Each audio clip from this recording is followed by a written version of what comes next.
ma ogtahay inay jiraan dhowr nooc oo soo jiidasho ah?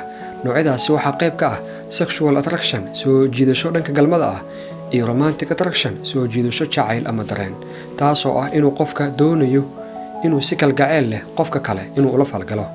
haddaba weligaa si romantic ah ama si dareen kalgacayl leh ma u soo jiidato qof kale?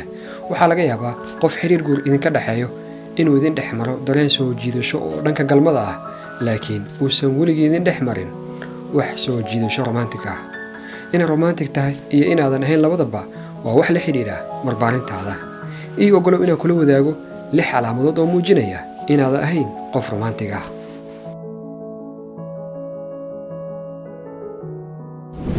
1. weligaa qofna karaash kuma noqon ama si daran qof kale uma aadan helin.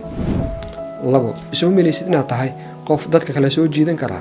waxaa laga yaabaa inaad isku dayday xiriir romantic ah dhowr jeer laakiin aysan kuu suuragelin. 3. waa jeceshahay qofka xiriirka guurkaala dhexeeyo inuu jacayl badan idinka dhexeeyo, laakiin baahi badan uma haysid inaad wax romantic ah isla samaysaan.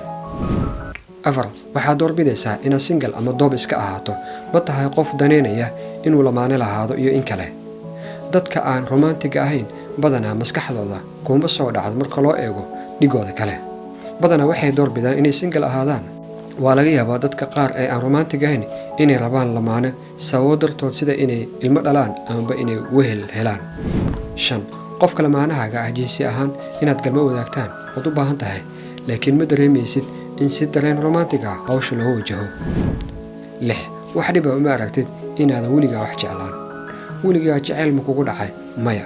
haddaba ma ku faraxsan tahay middaas? hadday jawaabtaadu haa tahay, ma tihid qof romantic ah. haddaba ma jiraan calaamadahan qaar ka mid ah oo isku aragtay? nagula wadaag fikirkaaga qaybta kommentiga. sidoo kale ha iloobin inaad subscribe tiraahdo kanaalkan, gambaleelkan aad furato si aad ula socoto mowduuca xiga. mahadsanid.